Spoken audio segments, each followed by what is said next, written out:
ಕಾರ್ಯಕ್ರಮದ ಉದ್ಘಾಟನೆಯನ್ನು ಮಾಡಿ ಇಲ್ಲಿವರೆಗೆ ತಮ್ಮೆಲ್ಲರನ್ನ ಕುರಿತು ಮಾತನಾಡಿರುವಂತಹ ವೀರಶೈವ ಲಿಂಗಾಯತ ನಿಗಮ ಮಂಡಳಿ ಶ್ರೀಯುತ ವಿಜಯಾನಂದ ಎಸ್ ಕಾಶಪ್ಪನವರಲ್ಲಿ ಶರಣಗಳನ್ನು ಹೇಳ್ತಾ, ಕಾರ್ಯಕ್ರಮದ ಕೇಂದ್ರ ಬಿಂದುಗಳಾಗಿ ಬೆಳಗ್ಗೆಯಿಂದ ಇಲ್ಲಿವರೆಗೂ ಸುಮಾರು 100-150 ಜನ ಸಾರ್ವಜನಿಕರಿಗೆ ಉಚಿತವಾಗಿ ಆರೋಗ್ಯ ತಪಾಸಣೆಯನ್ನು ಮಾಡಿರುವಂತಹ ಡಾಕ್ಟರ್ ಮಹಾಂತೇಶ್ ಕೆ ಅಕ್ಕಿಯವರಲ್ಲಿಯೂ ಹಾಗೆ ಡಾಕ್ಟರ್ ಅನಿತಾ ಎಂ ಅಕ್ಕಿಯವರಲ್ಲಿಯೂ ಶರಣಗಳನ್ನು ಹೇಳ್ತಾ, ಈ ಕಾರ್ಯಕ್ರಮಕ್ಕೆ ಸಂಯೋಜಕರಾಗಿ ಕಳೆದ ವರ್ಷ ಒಂದು ವರ್ಷದ ಹಿಂದೆ ಹಿರಿಯ ಪೂಜ್ಯರ 85 ವಸಂತಗಳನ್ನು ಪೂರೈಸಿರುವ ಸುಸಂದರ್ಭದಲ್ಲಿ ನಮ್ಮೆಲ್ಲ ಲಯನ್ಸ್ ಕ್ಲಬ್ನ ಹಿರಿಯರು ಮಾರ್ಗದರ್ಶಕರೆಲ್ಲ ಸೇರಿಕೊಂಡು ಈ ಕಾರ್ಯಕ್ರಮವನ್ನು ಆದಷ್ಟು ಬರೀ ಧಾರ್ಮಿಕಕ್ಕೆ ಸೀಮಿತ ಆಗದೆ ಸಾಮಾಜಿಕ ಕೆಲಸಗಳು, ಶೈಕ್ಷಣಿಕ ಕೆಲಸಗಳಾಗಲಿ ಅಂತ ಹೇಳಿ ಇಕಲ್ಲಿನ ಮೀಟಿಂಗ್ನಲ್ಲಿ ಮಾತನಾಡಿಕೊಂಡು ಮಾತಿನ ಪ್ರಕಾರ ಅವರು ಪೂಜ್ಯರ 85 ವಸಂತಗಳ ಕುರುವಿನ ನೆನಪಿಗಾಗಿ 85 ಜನರಿಗೆ ಉಚಿತ ನೇತ್ರ ಚಿಕಿತ್ಸೆಯನ್ನು ಯಶಸ್ವಿಯಾಗಿ ಪೂರೈಸಿ ಶ್ರೀಮಠಕ್ಕೆ ಹಾಗೂ ಹಿರಿಯ ಪೂಜ್ಯರಿಗೆ ಗೌರವವನ್ನು ಸಲ್ಲಿಸಿರುವಂತಹ ಸಂಸ್ಥೆ ಅಂತಂದರೆ ನಮ್ಮ ಲಯನ್ಸ್ ಕ್ಲಬ್ ಇಲ್ಕಲ್. ಅವರ ಸೇವೆಯನ್ನು ನಾನು ಮತ್ತೊಮ್ಮೆ ವೇದಿಕೆ ಮುಖಾಂತರ ನೆನೆಸ ಆ ಎಲ್ಲ ಅಧ್ಯಕ್ಷರಾದರಿಗೆ ಸಮಸ್ತ ಪದಾಧಿಕಾರಿಗಳಲ್ಲಿಯೂ ಶರಣುಗಳನ್ನು ಹೇಳ್ತಾ, ಹಾಗೆ ವೇದಿಕೆಯಲ್ಲಿ ಉಪಸ್ಥಿತರಿದ್ದು ಊರಿನ ಪರವಾಗಿ ನಮ್ಮ ಮಹಾಂತೇಶ್ ಮಲ್ಟಿ ಸ್ಪೆಷಾಲಿಟಿ ಆಸ್ಪತ್ರೆಗೆ ಹಾಗೆ ಇವತ್ತಿನ ಕಾರ್ಯಕ್ರಮದ ಆಯೋಜಕರೆಲ್ಲರಿಗೂ ಧನ್ಯವಾದವನ್ನು ಸಮರ್ಪಣೆ ಮಾಡಿರುವಂತಹ ಶ್ರೀಮತಿ ಸರಸ್ವತಿ ಅರವಿಂದ್ ಅವರಲ್ಲಿ, ಗ್ರಾಮ ಪಂಚಾಯತಿ ಅಧ್ಯಕ್ಷರು ಹಾಗೂ ಉಪಾಧ್ಯಕ್ಷರಲ್ಲಿ, ಸರ್ವ ಸದಸ್ಯರುಗಳಲ್ಲಿ, ಈ ಕಾರ್ಯಕ್ರಮದಲ್ಲಿ ಸಮ್ಮಿಳಿತಗೊಂಡಿರುವಂತಹ ತಮ್ಮೆಲ್ಲರಿಗೂ ಕೂಡ ಭಗವಂತನ ಆಶೀರ್ವಾದ 100 ಕಾಲ ಇರಲಿ ಅಂತ ಹಾರೈಸಿ, ಎಲ್ಲರೂ ಮಾತನಾಡಿರೋ ಹಾಗೆ ಕಾರ್ಯಕ್ರಮದ ಉದ್ದೇಶ ಏನಪ್ಪಾ ಅಂತಂದ್ರೆ, ಈಗ ಬಹುಶಃ ಬಹಳಷ್ಟು ಜನರಿಗೆ ಏನಾದರೂ ಹುಷಾರು ತಪ್ಪಿದ್ರೆ ನಾವು ಆಸ್ಪತ್ರೆಗೆ ಹೋಗುವಂಥ ಸಾಮರ್ಥ್ಯ ಬಂದಿದೆ. ಆದರೂ ನಮ್ಮಲ್ಲಿ ಇನ್ನೂ ಎಷ್ಟು ಜನ ನಾವು ಮೇಲ್ಮಟ್ಟಕ್ಕೆ ಬಂದಿದ್ರೂ ಇನ್ನೂ ನಮ್ಮ ಅವಶ್ಯಕ ಜನತೆ ಅನ್ನೋದು ಹಳ್ಳಿಗಳಲ್ಲಿ ಬಹಳ ಜನ ಇದ್ದಾರೆ. ಅಂತಹ ಜನರನ್ನು ಗುರುತಿಸಿಕೊಂಡು ಅವರಿಗೋಸ್ಕರ ನಾವು ಇದ್ದೀವಿ ಅನ್ನೋದು. ಯಾಕಂತಂದರೆ ನಮ್ಮೆಲ್ಲ ಶಾಸ್ತ್ರಗಳಲ್ಲಿ ಪುರಾಣಗಳಲ್ಲಿ ಬರೋ ಮಾತೇನಪ್ಪ ಅಂತಂದರೆ, ಕೆರೆಯ ನೀರನ್ನು ಕೆರೆಗೆ ಚೆಲ್ಲಿ ವರವ ಪಡೆಯ ಮುಕ್ತಿ ಆತ್ಮ ಅನ್ನೋ ಹಾಗೆ ನಾವು ಬರೀ ಯಾವುದೋ ಒಂದು ವೃತ್ತಿ ಮುಖಾಂತರ ನಾವು ಶ್ರೀಮಂತರಾಗೋದು, ನಮ್ಮ ಕುಟುಂಬ ಅಷ್ಟು ಚೆನ್ನಾಗಿರೋದು ಅಂತಲ್ಲ. ನಾವು ಗಳಿಸಿದ ಒಂದು ಭಾಗದೊಳಗೆ ನನ್ನಿಂದ ಸಮಾಜಕ್ಕೆ ಒಂದಷ್ಟು ಹೋಯಿತು ಅಂತಂದ್ರೆ ಅದು ಕೊಡುವ ಆತ್ಮತೃಪ್ತಿ ಬೇರೆ ಯಾವುದೂ ಕೊಡೋದಿಲ್ಲ ಅನ್ನೋದನ್ನು ದೃಷ್ಟಿಯಲ್ಲಿ ಆ ಒಂದು ಒಳ್ಳೆಯ ಚಿಂತನೆಯನ್ನು ಇಟ್ಕೊಂಡು ಇವತ್ತು ನಮ್ಮ ಡಾಕ್ಟರ್ ಮಹಾಂತೇಶ್ ಅವರು ಹಾಗೆ ಲಯನ್ಸ್ ಕ್ಲಬ್ನವರು ಯೋಚನೆ ಮಾಡಿ ಸಮಾಜಕ್ಕೋಸ್ಕರ ಒಂದು ಉಚಿತ ಆರೋಗ್ಯ ತಪಾಸಣೆ ಶಿಬಿರವನ್ನು ನಾವೆಲ್ಲರೂ ಯಾವುದೇ ವೃತ್ತಿಯಲ್ಲಿದ್ದರೂ ಕೂಡ ನಮ್ಮ ವೃತ್ತಿಯಲ್ಲೇ ನಾವು ಸಮಾಜ ಸೇವೆ ಮಾಡಬಹುದು ಅನ್ನೋದನ್ನು ಇವತ್ತು ಇಲ್ಲಿ ಸೇರಿರುವಂತಹ ಎಲ್ಲ ವೈದ್ಯರ ಜೊತೆಗೆ ಡಾಕ್ಟರ್ ಮಹಾಂತೇಶ್ ಅವರು, ಡಾಕ್ಟರ್ ಮತ್ತು ನಮ್ಮ ಅನಿತಾ ಮೇಡಮ್ ಅವರು ತೋರಿಸ್ಕೊಟ್ಟಿದ್ದಾರೆ. ನಮಗೂ ಬಹಳಷ್ಟು ಹೆಮ್ಮೆ ಮತ್ತು ಖುಷಿ. ಜೊತೆಗೆ ನಾವು ಕೂಡ ಶ್ರೀಮಠದ ಪರವಾಗಿ ಆ ಸಮಸ್ತ ಬಳಗದವರಿಗೆ ಆತ್ಮೀಯವಾಗಿ ಅಭಿವಂದನೆ ಸಲ್ಲಿಸ್ತೀವಿ. ನಿಮ್ಮಿಂದ ಈ ಕಾರ್ಯ ಇವತ್ತು ನಂದವಾಡಿಗಿಂದ ಪ್ರಾರಂಭ ಆಗಿದೆ. ನಮ್ಮ ಸಾಹೇಬರು ಹೇಳಿದ ಹಾಗೆ ಅವರು ತಮ್ಮ ಫೌಂಡೇಶನ್ ಜೊತೆಗೂಡಿಕೊಂಡು ಈ ನಂದವಾಡಿ ಗ್ರಾಮವನ್ನ ಅಲ್ಲ, ಇಡೀ ನಮ್ಮ ಹುನಗುಂದ ಮತಕ್ಷೇತ್ರದ ಸಮಸ್ತ ಗ್ರಾಮದಲ್ಲೂ ನಿಮ್ಮ ಸೇವೆ ಅವಿನಾವವಾಗಿ ನಡೀಲಿ. ಅದಕ್ಕೆ ಮಹಾಂತೇಶ್ವರ ಸಮಸ್ತ ದೇವರ ಆಶೀರ್ವಾದ ನಿಮ್ಮೆಲ್ಲರ ಮೇಲೆ ಇರಲಿ ಅಂತ ಆರೈಕೆಯನ್ನು ಕೊಡ್ತಾ, ನಮ್ಮ ಶಾಸಕರು ಹೇಳಿದ ಹಾಗೆ ಆರೋಗ್ಯ ಅನ್ನೋದು ಒಂದು ಭಾಗ್ಯ. ಅದಕ್ಕೆ ಹೆಲ್ತ್ ಈಸ್ ವೆಲ್ತ್ ಅಂತ ಮಾತಾಡ್ತಾ ಹೇಳಿದ್ರೆ, ಇದ್ದಂದ್ರೆ ಎಲ್ಲರೂ ಆರಾಮಾಗಿರ್ತಾರೆ ಅಂತ ಹೇಳಿ. ವಿಟಮಿನ್ ಅಂದ್ರೆ ನಮ್ಮ ಮಂದಿ ಗೊತ್ತಾಗ ಮುಂದೆ ಕೊಡ್ತಾರೆ. ಯಾವ ರೊಕ್ಕ ಇತ್ತಂದ್ರೆ ಆರಾಮಿರ್ತದಂತ ಇರ್ತೀರಿ, ಆರಾಮಿರ್ತೈತೆ. ರೊಕ್ಕ ಇದ್ರೆ ಎಲ್ಲಿಂದ ಆರಾಮಿರ್ತೈತಪ್ಪ? ರೊಕ್ಕದಿಂದ ಹೋಗಿ ಆರಾಮ್ ತಪ್ಪಿ. ಜಗತ್ತು ರೊಕ್ಕದಿಂದ ಯಾವಾಗ ಬಿದ್ದದ ಅವತ್ತಿಂದ ಆರಾಮ್ ತಪ್ಪಕತ್ತದ.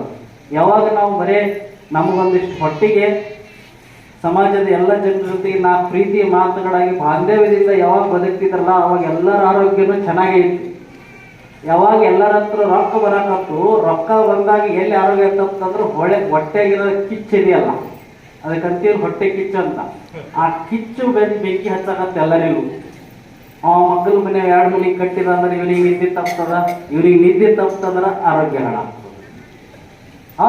ಮತ್ತು ಯಾರೋ ಒಬ್ರು ಫಸ್ಟ್ ಕ್ಲಾಸ್ ಪಾಸ್ ಆದ್ರು ಮಕ್ಕಳ ಮನೆಯವರು ಅಂತಂದ್ರೆ ನನ್ನ ಮಗ ಫೇಲ್ ಆದ ಅಂತಂದ್ರೆ ಇವ ಚಿಂತೆ ಮಾಡಿ ಮಾಡಿ ಮಾಡಿ ಆರೋಗ್ಯ ತಪ್ಪಿಸ್ಕೊತಾನ. ಹಿಂಗೆ ನಾವು ಯಾವಾಗ ಮತ್ತೊಬ್ಬರದನ್ನು ನೋಡಿ ಖುಷಿ ಪಡೋದನ್ನು ಬಿಟ್ವಿ, ಅವತ್ತಿಂದ ಎಲ್ಲರೂ ಆರೋಗ್ಯದಿಂದ ದೂರ ಆಗಕತ್ವಿ. ಮೊದಲಿನ ಜನ ಹಂಗಿದ್ದಿದ್ದಿಲ್ಲ. ಊರೊಳಗೆ ಒಂದು ಒಳ್ಳೆ ಕಾರ್ಯ ಆದರೆ ಎಲ್ಲರೂ ಬಂದು ನಿಂದಿರ್ತಿದ್ರು. ಊರೊಳಗೆ ಒಬ್ಬರು ಮನೆಗೆ ಏನಾದರೂ ಸಾವು ಅಥವಾ ಕೆಟ್ಟದ್ದು ಸಂಭವಿಸ್ತಂದ್ರೆ ಸಮಸ್ತರು ಹೆಗಲು ಕೊಡ್ತಿದ್ರು. ಅವಾಗ ಎಲ್ಲರೂ ಆರಾಮಾಗಿರ್ತಿದ್ರು. ಈಗ ಮಕ್ಕಳ ಮನೆಯವ್ರ ಸತ್ರ ನಾವು ಹೋಳಿಗೆ ಮಾಡ್ಕೊಂಡು ಹೊಂಟ್ತೀವಿ. ಮಕ್ಕಳ ಮನೆಯವ್ರ ಸತ್ರ ನಾವು ಹೋಳಿಗೆ ಮಾಡ್ಕೊಂಡು ಹೊಂಟ್ತೀವಿ. ಮತ್ತು ನಾವು ಹೆಂಗೆ ಆರಾಮಾಗಿರೋಕ್ಕಾಗುತ್ತಾ? ಭಗವಂತ ನಮಗೂ ಆರಾಮ ತಪ್ಸೋನೆ.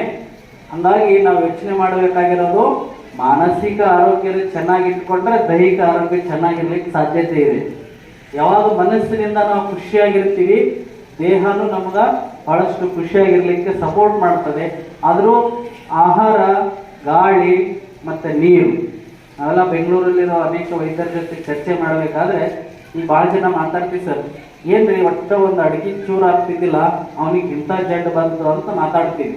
ಅಂದಾಗ ಆ ನಿಟ್ಟಿನೊಳಗಡೆ ದೊಡ್ಡ ದೊಡ್ಡ ವೈದ್ಯರನ್ನು ಮಾತಾಡಿಸಿದಾಗ ಅವ್ರು ಹೇಳಿದರು, ಏನೂ ನಾವು ಫೈಂಡ್ ಔಟ್ ಮಾಡೋಕ್ಕಾಗೋದಿಲ್ಲ. ಯಾಕಂದರೆ ಕುಡಿಯುವಂತಹ ನೀರು, ನಾವೆಲ್ಲ ಉಸಿರಾಡುವಂತಹ ಗಾಳಿ, ಜೊತೆಗೆ ತಿನ್ನುವಂಥ ಆಹಾರ, ಇವು ಮೂರೂ ಕೂಡ ಮಲಿನ ಆಗ್ಬಿಟ್ಟಿದಾವ. ಯಾವುದರಿಂದ ಏನು ಬರ್ತದ ಗೊತ್ತೇ ಆಗೋದಿಲ್ಲ. ನಾವೆಲ್ಲ ಅಂತೀವಿ, ಡಾಕ್ಟರ್ ಹತ್ರ ಹೋದ್ರೆ ಹೇಳ್ತಾರೆ ಬರೀ ತರಕಾರಿ ತಿನ್ನಿರಿ, ಸೊಪ್ಪು ತಿನ್ನಿರಿ ಅಂತ ಹೇಳ್ತಾರೆ ಅಲ್ಲ. ನಾವಿಲ್ಲಿ ಸಂತ್ಯಾಗ ಒಂದು ಸೊಪ್ಪು ತೊಗೊಂಡು ತೊಳಗಿವಿ ಅಂತಂದ್ರೆ ಪುಟ್ಟಿ ತುಂಬ ಎಲ್ಲ ಕರ್ರಗಾಗಿ ಹೋಗ್ತದೆ ನೀರು.